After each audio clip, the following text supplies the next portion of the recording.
Welcome to the Grown Woman Podcast with your host, Marianne and, of course, Shakia. Get ready for candid conversations, expert insights, and plenty of laughter along the way. Of course. Tune in and join our community of empowered women navigating life's journey with style and grace. With style and grace. Love it. Tune into today's episode. Hey, y'all. Hello. Super excited to be back for another episode. This time we're actually in DC. So we've had some amazing moments. We've been here for a couple of days. I don't know. We might share some of those moments later. Yes, we will. But yeah, how's it going with you? It's going good. It's been 2 crazy days. Yes, crazy. With walking, good food, good friends. Good people. Good people. I love DC. I love it here. So I don't know if y'all remember on our first podcast of why Here we and go. how we even took this trip, right? Because the trip was to introduce her to the culture.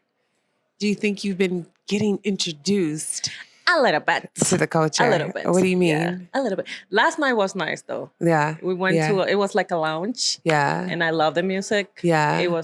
I danced all night. She I danced. didn't stop. Yeah. Any chocolate men catch your eye? No, not yet. Not yet. Hopefully DC doesn't fail us tonight. we got one more. You didn't even see no cute ones? No. I think we met one good friend. I don't remember. Yesterday? When? No. Oh, okay. I thought somebody caught your eye. Okay. All right. DC, please do not fail us on this chocolate culture. Well, actually, no, to be fair though. So yesterday when we were eating brunch, we were having a conversation with, I don't remember his name, one of our new friends. Sean. And he said that DC used to be known as Chocolate City, but now a lot of gentrification is happening. So that could be, it's nothing wrong with gentrification because it's growth. Yeah. Or, I mean, it's a lot. Okay. I'm not going to go on that conversation. I'm not going on that topic. So that could be a little determinant. But there's some great men. So DC. No. Don't fail us. Yet. But it's been good. It's been good. I like it here. Okay.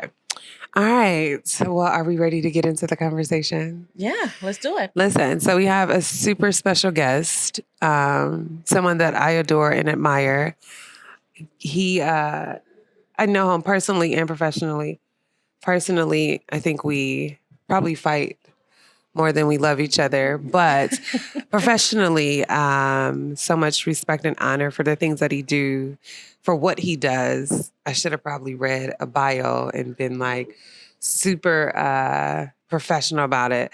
But because I know you, my ninja, we know, we're just going to kind of get into the conversation. So when we were thinking about like, who did we want to have on the show and why did we want to have, right? Like, what was the reason?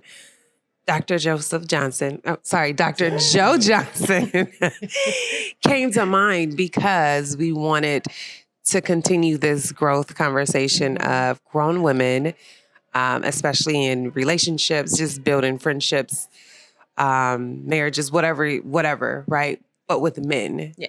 And because one of the things I did say on this podcast that we would never do is bash men. So we want to know and learn, how do we simultaneously continue to grow ourselves, but to grow in spaces with amazing, dope men.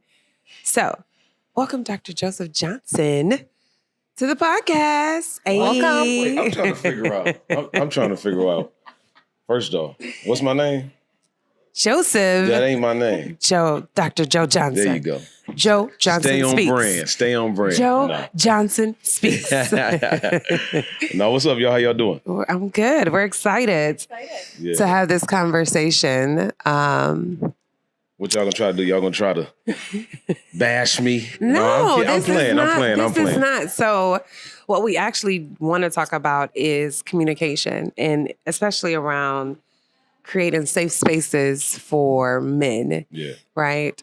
And this came up in our last podcast, but I think in a lot of conversations, it's always these moments where I hear men say, well, women don't create a space for me to be vulnerable, or they don't have spaces that they feel they could be vulnerable. So we don't never really know how a man feels. So Okay.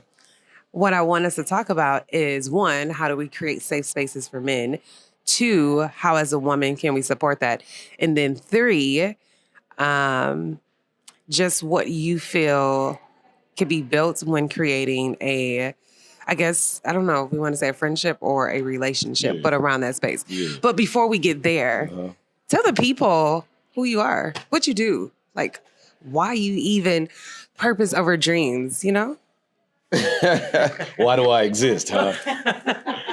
No, listen, I tell people I get to go around the world and mentally decapitate folks, right? Dang. And so what that means is, you know, when you come into my presence, you hear me speak, I do a training, whatever it is, you leave thinking about yourself and your life different than when you came in, right?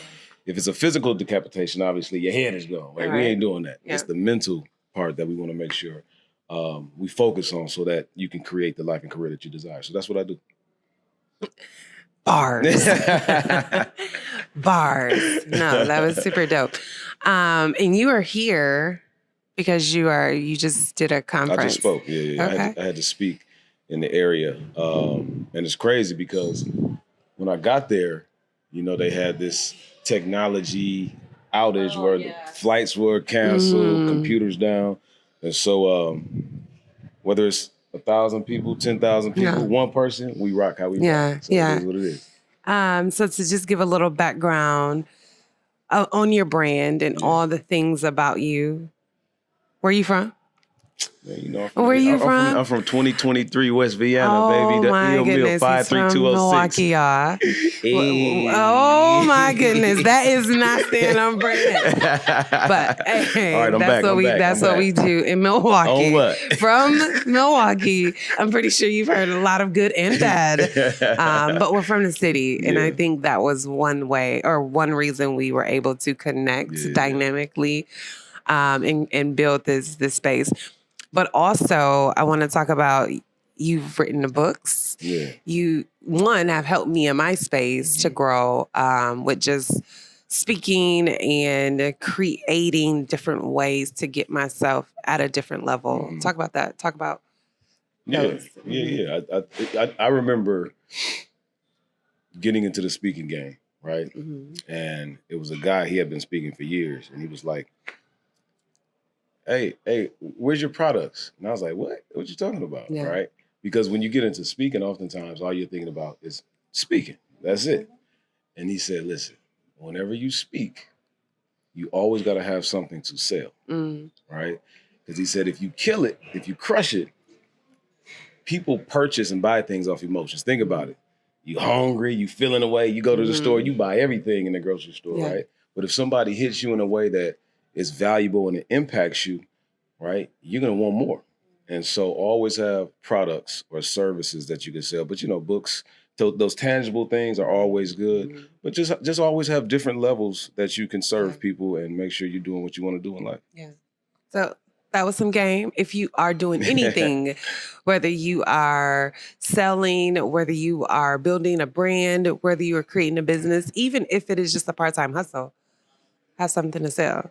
And he taught me that. And do it with excellence from the get-go. Yeah. Right? Like even when we started this podcast. Yeah. We said we were going to go all in. We were going to go all in with photo shoot, commercial, everything, create Quality. A team. Yeah. It's an investment. Yeah. But if you do it well from the beginning, it's going to go up. So, so truth moments, right? We're doing everything with excellence, but I got to work on my timing. I'm always late. Make sure this part is zoomed in. Listen, being accountable. I'm being accountable because before this session, she was like, hey, we got to get this together. You got to get on time. So I'm working on that. So we're doing all things in excellency. I just move at a different pace. A snail pace? Not a snail pace. Just like my mind. So I'm going to be honest, like I do 1,000 things and then my mind is always 15 steps ahead. So it creates this time lapse. Okay, anyhow. Let's start the conversation. The real reason you're here. We know you dope, but we wanna, what do men, I know I'm gonna get off the topic real quick, but what do men look for when they're trying to create a safe space with women? So can I back us up first? Back us up. Back us up. Yeah, let me back us up because I think I want to put some context to why you all are even having this conversation. Right? Yeah. And so if I can ask you all a question, and I want to hear from both of you all, right? What's been your experience? Because I'm gonna come to that, but Okay. I kind of want to hear where you all are in terms of this dialogue. But what's been your experience with men in creating a safe space or that communication, whatever? What's been both of your experiences? I can start. Okay. Well, I've shared before, right, that I was married for 8 years. I was in my 20s, so that was like my longest and real relationship, right? Well, it was a marriage, so I hope. Yeah, well, my longest. You know what I'm saying. But I personally don't think that I ever created a safe space for him. Oh. I don't think I ever did because I was very selfish and, I was young and it was all about what Marion wants, but I never really gave him that opportunity for him to be vulnerable where he could show up being, talking to me about certain things because I didn't care because in my mind, it's like, you're the man, you're the husband, it's supposed to be about me. And that's not how it should be. And this conversation, him and I have had it now that we are separated, but I don't think I've ever created that for him or even any other relationship. Wow. That's big. Wait. We're real. That's big because, one of the things that I've been seeing across social media lately is like, I remember seeing, it was a comedy skit and they had something covered on the table and it was 3 women, like it was a game. And they said, you're going to have to do this. And they removed the little tarp that was over and all it said was accountability. And it was basically saying women don't take accountability for their stuff. I don't agree though. Well, I'm not saying that it's true, but what I'm saying is what you just did was amazing because some people don't have that insight or that introspection to be like, yeah, this is what I did. You know what I mean? So I just want to say I appreciate you from a man.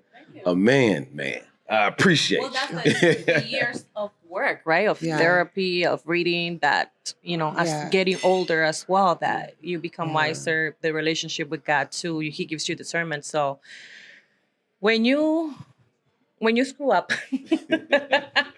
you have to be, you have to be accountable for the things that you do and go back and think, okay, I did this. How can I become better? How would I be when I'm in my next relationship, in my next marriage? Because I want to be able to create a space where my man can be open with me and can be vulnerable just the same way as I would be with him. So. Now you. I was like, now we got somebody talking accountability. So I would say similar to that.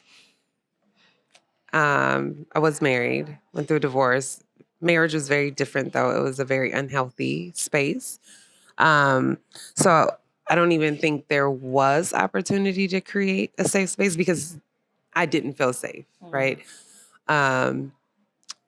So similar, did the work. In doing the work, I think it first started with one, understanding self, understanding what I needed, understanding who I was before I can even create a space for a man, right? I had to understand what kind of space I needed to even feel safe. Yeah. And I learned once I felt safe, then I felt vulnerable enough to create a space for a man to be safe around me. And when I say that, that is where he can trust me, right? He can feel open enough to have a conversation, to share his feelings, and then not be thrown back in his face for sharing that. And in honesty, I feel that I do a really good job of that. I'm not in a relationship to say that I've done it in a relationship, but for my friends, my people that I love, my biggest thing is if we don't feel safe around each other, then what are we doing? Yeah. Right? So if you don't feel safe enough to have a heart-to-heart with me, then why are we even in this shared space? but it's not too many that can get in that arena either. Yeah. Right. So I don't know if any of that makes sense to say, but I had to learn how to create a safe space for myself to be able to create that for a man. And it took me a while. No, that makes sense. Okay. What I will say though, because I'm big on language, right? Language matters, and so when you say you're not in a relationship, yes, you are. You're not. Maybe you're not in a romantic relationship. Mm-hmm. You got relationships are relationships, friends, children. Relationship is relationship, right? Okay. But so often, I think contextually, we begin to think about things specific to romantic relationships, and partly because so many of us been through difficult romantic relationships. Talk about it. Right? But no, I think to answer your question, I think you one of you all, you said something that was important, right? I think what it was is you said I didn't feel safe to even be able to create a safe place. And so what I immediately started thinking about is in a romantic relationship, right? Who creates the safe space? I think it starts with the man. Okay. I think the same thing. In mine, in that reason, one, I'm gonna go spiritual, but then I'm gonna also go emotionally. So spiritually, the man is the head, right? And I know we have this whole conversation around submissive and submission and all of those things. But before a woman can get to a space, submission is just safe enough to trust the man to lead, right? That is creating a safe space. If a man doesn't create an environment where a woman can submit, she doesn't feel safe. So it is the man's duty spiritually, right? If we're going to go spiritual, but emotionally, if I can't trust my heart with you, we'll never be safe. So it starts with the man, but then it is turned around where then he is also safe with her. So I feel it's the man's job. Okay. Yeah. Do you agree? I agree. Do you agree? I totally agree with what she said. And for us, with the personality that we have, it's even harder because we have to bring those walls down before we allow. Before we're even. I'm very guarded. I'm honest. Very guarded. So like for me to feel safe around someone in a romantic relationship, it takes a lot. So he has to create the safe space. Okay, no. That's good to hear because I think like men and women don't have enough conversations like these, and it's almost like you have to go through heartbreak, a traumatic experience before you say, "I wish I would have spoke about that. I wish I would have communicated about that." Right? But why is that? I think also because our cultures are very similar, and the men in our culture are raised to be a man, be tough. You don't toughen cry. Up, You're a boy. You're not supposed to be crying. Shut up. Don't talk back to me. Things like that. Where just get up and just you're the man. Tough it through. So I feel that in our culture, it's harder for the man to open up and be vulnerable because growing up, they'll see you crying. What are you? Are you? You know what I mean? So I feel like that's why the conversations are not really happening. And sometimes I'm so glad that we are having this conversation because sometimes there's just arguments. When men and women come together and then they argue when we don't agree. But I will say culturally, I don't know if it's been a shift, but this is all I've known. I've only known because we talk about men have to be tough and can't share emotions. I've always only known women, Black women, to have to do the same. So when you have two people, right, who are taught tough, get it done, it is survival, right? And it is you got to hustle, you got to make it work, you got to get to it. No one ever talks about make sure your heart is good, make sure you I love my mom and I love my granny, but I was never taught emotions. I was never taught to hear, feel, care. It was, and then I was a young mom, so I was a teen mom. My mom was also a teen mom. It was do what you got to do, and that's what matters. Nothing else. I mean, if you really listen to what you all are saying, I haven't even got to the question that you started. We gonna get there. Listen, we're talking therapy. I mean, he's doing his job, people. His background is mental health. He's doing his job. But no, think about it. Like, you started with, our cultures are similar in the way in which young men are raised, right? Don't cry, be hard. Then you're talking about, receiving Black women kind of having the same in a sense, right? And so one of the things I always share when I go speak is that all of us, no matter who you are recovering from your childhood, right? All of us, right? And then what happens is, especially to this point, here, I'll give you an individual story, right? And I think I went through something that broke me to the core, right? And I really couldn't understand why it broke me that bad. But I was out for like 6 months, like in terms of like, I couldn't work. My mind was gone. I was in a dark place, right? And I was talking to like one of my first business coaches, and she said, "Joe, I know your background." Because she knew how I was raised, all that. And she said, "I don't think you understand that you've always had to be tough. You've always had to be hard, strong. You've always," and she said, "This was your first time allowing yourself to be broken." Oh. And I was like, allowing yourself to be broken? I never thought about it like that. You know what I mean? And, as you talk about, where in any relationship, romantic friendships, you talk about, I'm gonna use your word, like non-negotiables. Yeah.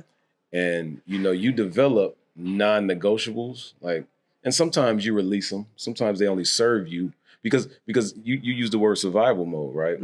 So many of us, when you grow up in survival mode, you have these tactics, these skills, these things that you use to survive. And then later on in life, when you're no longer in survival mode, you're still trying to use those same skills, but it's not working out the way that it should be because you're no longer in survival mode. But and that's true. So we've had this conversation many times. In therapy, I do therapy, back in therapy once a week. And I remember similar having a situation, it was a marriage. I mean, whatever. But having a situation, and the therapist said to me, "Why every time you're in a position that you could put the load down, you pick it back up?" And I was like, "What? What do you mean?" Yeah. And she brought this bag and she put like some cans or something on the ground. And she said, "This is what you do. When you come in this room, we talk, we do all of this. I take all of the cans out, but before you leave, you pick it back up."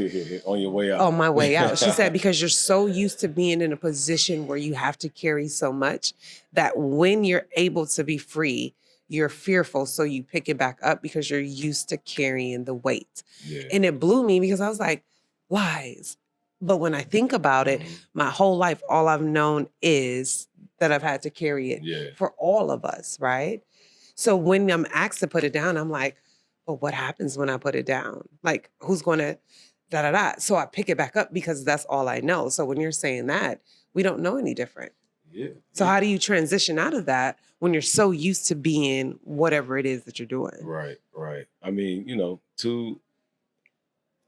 so much of this stuff we find out through like trial and error, or you're going to therapy, you're doing the work, right?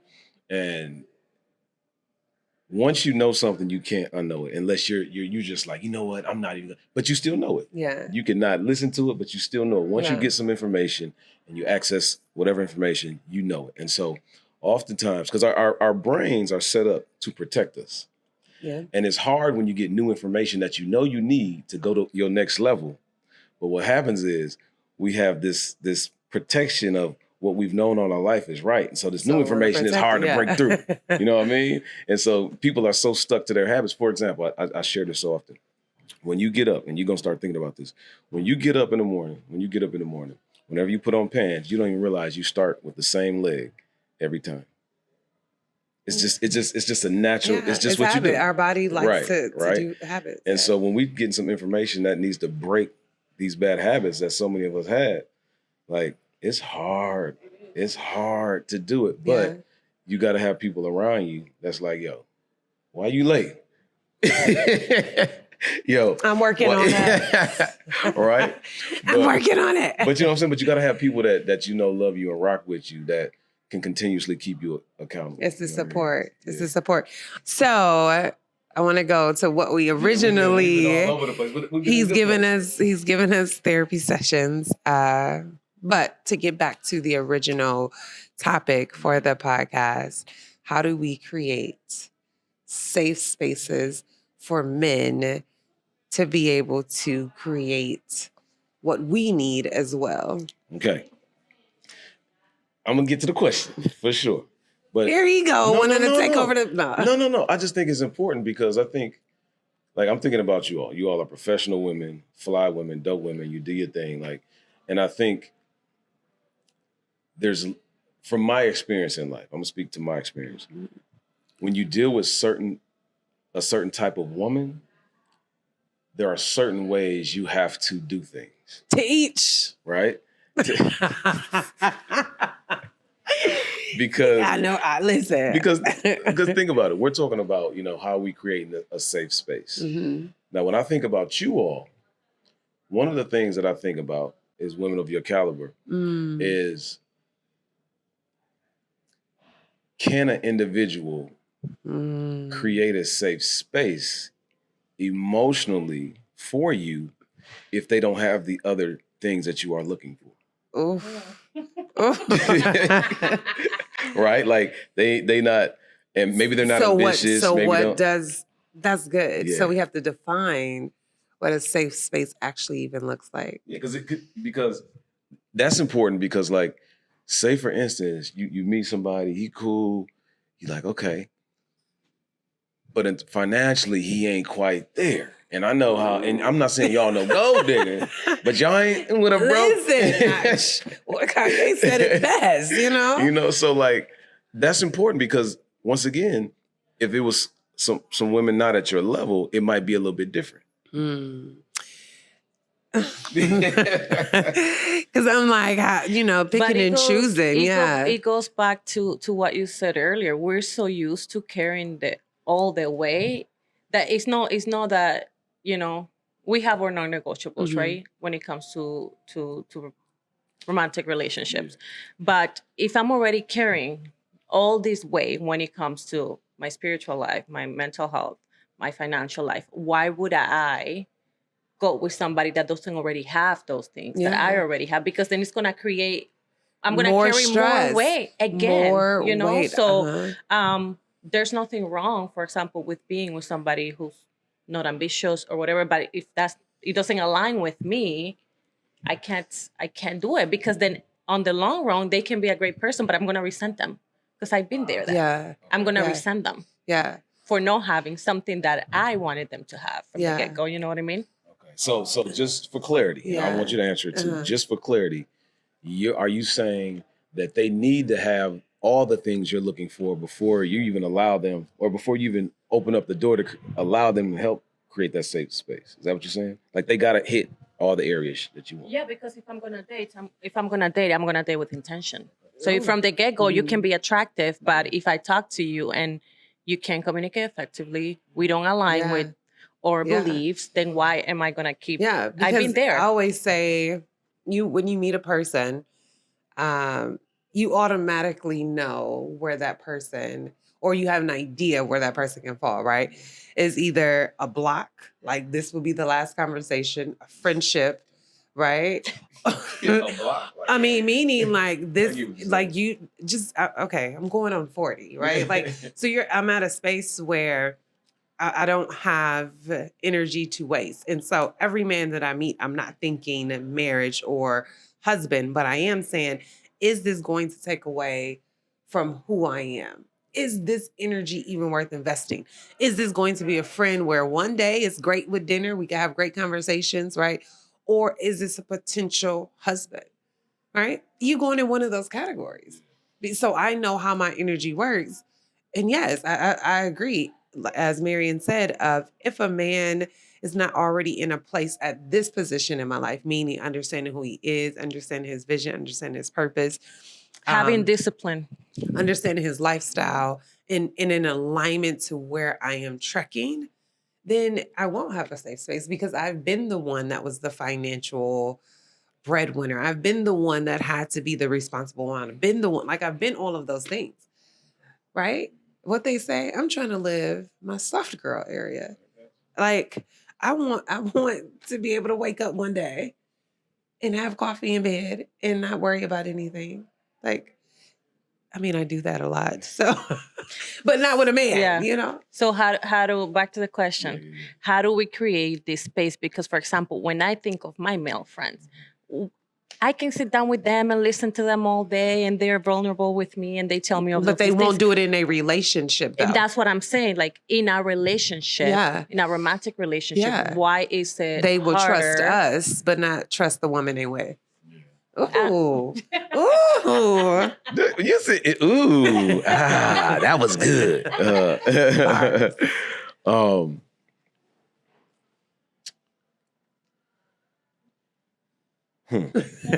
Well, I want to see how I want to say this, right? Because, you know, first off, so many people don't know how to communicate. I was one of them. I'm still learning how to communicate effectively, right? It's funny how I'm a speaker, but in terms of communicating like that, like vulnerable speaking, right, is very, it's a learned skill, right? Especially when you have to be strong in survival mode, and that's how you, right? But I think one of the first things from my experience is a lot of women don't understand that that's oftentimes the missing piece of why men won't go all in. Wait, so are you saying the woman is the fault? Let me explain. Oh, I'm not saying no. I'm not gonna say fault. I'm just saying that is the missing piece, right? Because like women with, like, say he got some. Well, let me say it like this. I'm gonna say her. She's beautiful. She's cool. There's connection, right? There's some alignment there. All of that could be great. And the woman's like, "Oh, this is good," right? However, if the man don't feel like he can be every part of who he needs to be, especially a man that's learned how to become more vulnerable and be more open, if they don't feel that they can do that with the woman, no matter what you have, you can have money, you can be fine, you could all of that. What happens is you're never going to get all of him. So hold on, let me finish. Let me finish, because this is important. Because sometimes women are like, "But I was this and we." But they didn't feel safe around you. So why does he stay? Why does he not say? No. But why does he not? We're gonna get there, anything? but we breaking it. We going level by level, because we got to understand the background, right? But why does he stay? Why does he stay? Think about it. Why do people stay in domestic violence relationships? Right? They don't understand that it's not good for them. It goes back to our upbringings. It's why you know. It's what you. I grew up seeing my mom, in a marriage, but it wasn't a violent marriage or anything like that. But it wasn't like. It wasn't a beautiful. You know, that some certain things that she did, especially disrespecting her husband with words or arguing, stuff like that.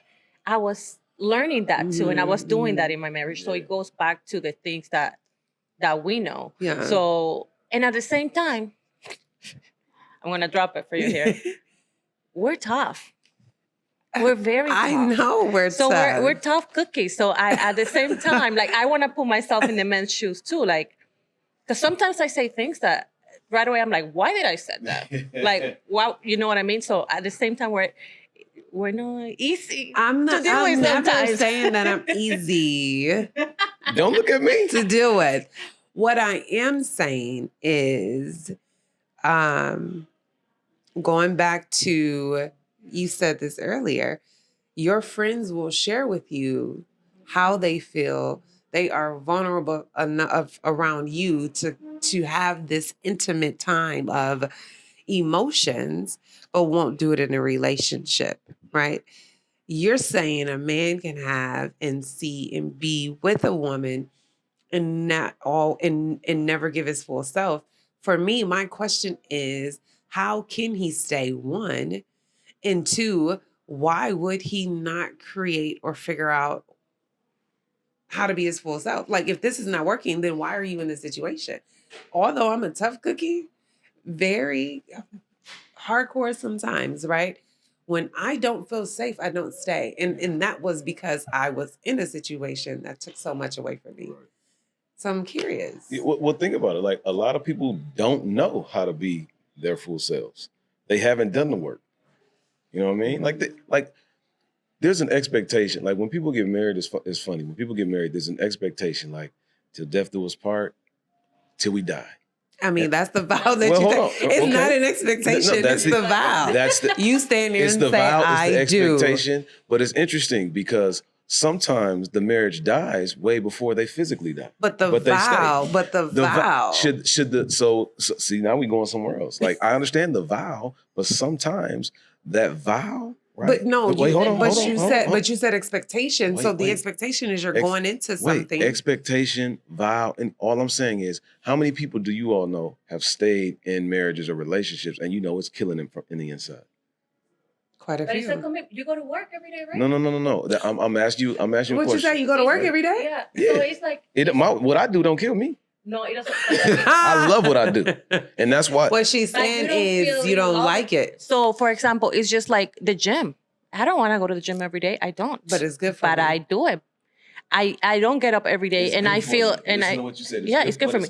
I don't wake up every day wanting to pray or to read the Bible. I don't feel in love with God every single day, but I do it because I know that I need to have that relationship with Him. It's good for you, right? It's good for me. So listen, I'm talking about things that are not good for you. Well, That's all I'm talking about. I'm just getting back. I was going to say, I'm just getting back to, day. you said people go into that expecting. Yeah. Sorry. But that is the point of the commitment. Yeah. But let me get to the point why I said that. It's a commitment, it's a vow, there's an expectation. But once again, so many of us don't know how to commit, how to create whatever you create. All of us are broken. So That's all I'm saying. And so how do we do it? There's no black and white answer to this, right?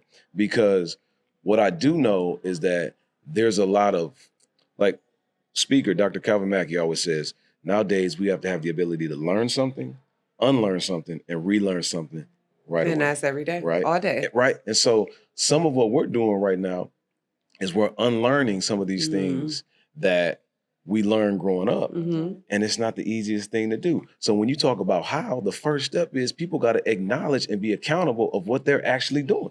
And so many people don't do that. How many people y'all know, they will not admit that they're wrong?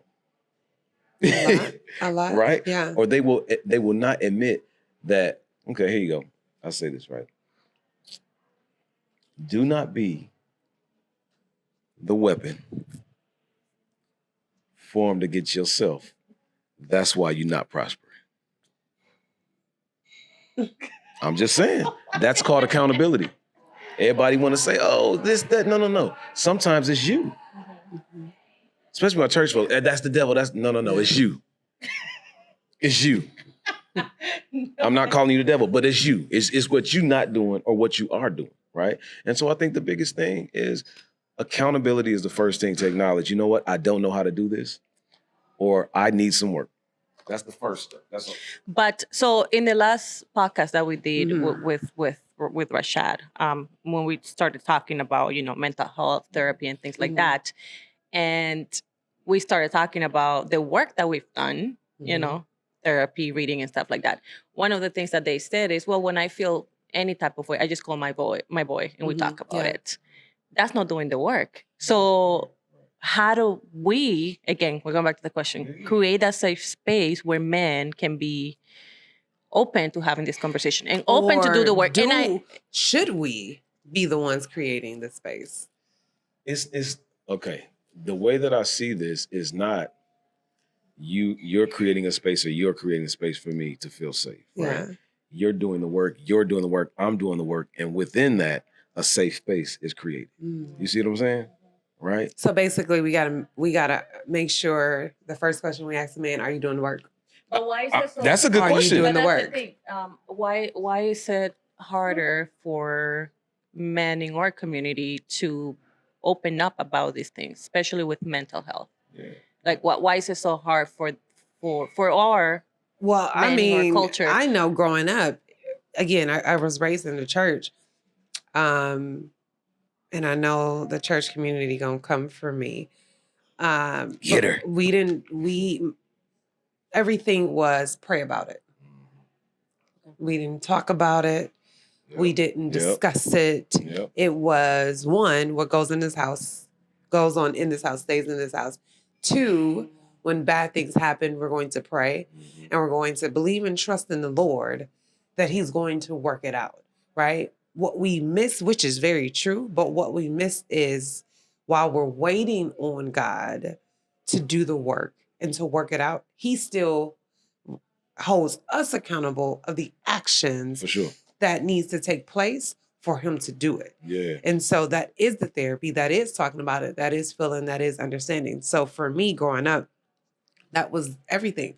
If you were hurting, if you failed, if you needed more money, if you were broke, like everything was pray about it. Yeah. And it's like, well, maybe you should get some budgeting, or maybe like it was never the accountability of the person. It was always put it on God. And if he wants you to have it, it's going to work. No, and that's I love that you said that, because when you hear people saying nowadays, won't he do it? Yeah. You don't hear that little in the background. If you If you doing what you got to do, you know what I'm saying? Yeah. Everybody will say, won't he do it? Yeah, okay. He will. So I never want to get it twisted, but it's accountability on self. Right. So, because it's almost like, let me pray for a new job. I'm going to pray for this new job. But I never go fill out an application. You ain't going to get that job. You know what I'm saying? Like, go ahead and pray. Keep praying. You got it, right? So, but that's fact. Because I see it a lot in my community too. Yeah. Yeah. It's like, get up and work. Yeah. That's real. And to the once again to this safe space question, I don't see it as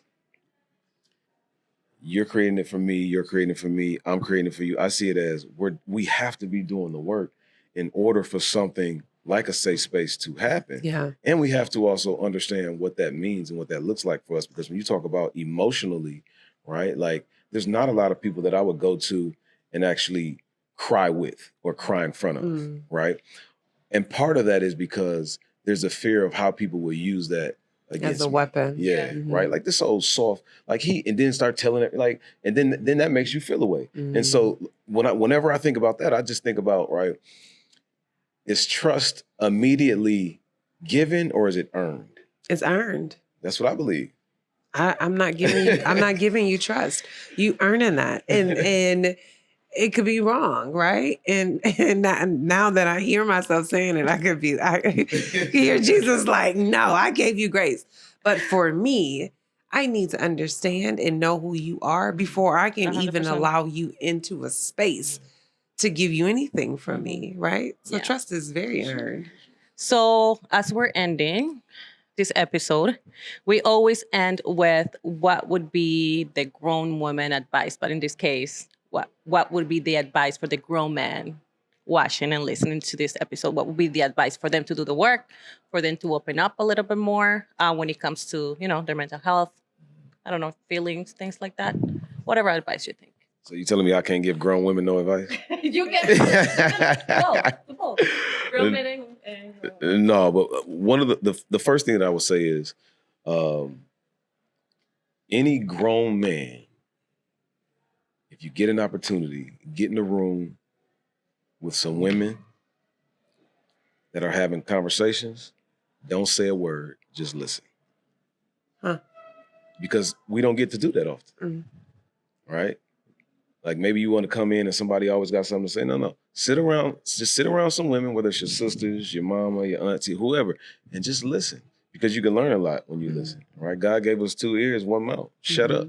You know what I mean? Right? So just sit and listen, because oftentimes you can get what you need just by listening, right? And then the other thing is, we said it earlier, like do the work. Do the work. Do the work. Like, do the work. Be accountable. Do the work. Be accountable. And too many of us, we're not accountable. We blame it everybody else, but we're not accountable. And doing the work actually means, because this is a thing, and probably in all of our community that we grew up in, too many of us, we say the worst phrase in the world, I'll figure it out. I'll figure it out. And what that means is... My favorite words, because I'm always like, I'll figure it out. Always, I'll get it done, I'll figure it out. But what that means is, oftentimes we don't ask for help and we try to do it ourselves. And no work can be done by yourself. I'm learning. This was great. Thank you for you. Just the time and the energy. I don't know if we answered the question, but I do feel that we got some perspective around it. I feel like it was a great conversation. Wait. Sometimes there is no specific answer, and we're looking for that, right? And I hope what people get out of this is do the work, right? But also, and I don't think we said this specifically, but allow yourself to be open and vulnerable. And I know we've been through stuff, but allow yourself to do that and know that, yes, somebody can take advantage of that and hurt your feelings deeply. Yeah. Right? But don't let that allow you to become dark internally so people can't actually receive all of who you are and the love and just like the beauty of really allowing yourself to be free and whole with somebody else. Drop the mic. Drop the mic. We will make sure to put your tags and everything. PurposeOverDreams.com. Listen, go to PurposeOverDreams.com if you want more. Make sure I'm always on IG at Joe Johnson Speaks. And at the end of the day, right, I'm a masterpiece like you all, but I'm also a work in progress. Work in progress. Love it. Thank you so much again. Until the next time. Listen, we're going to hope DC doesn't feel her tonight because DC's been great to me. Stop. I've enjoyed myself in DC, but we're going to hope DC comes through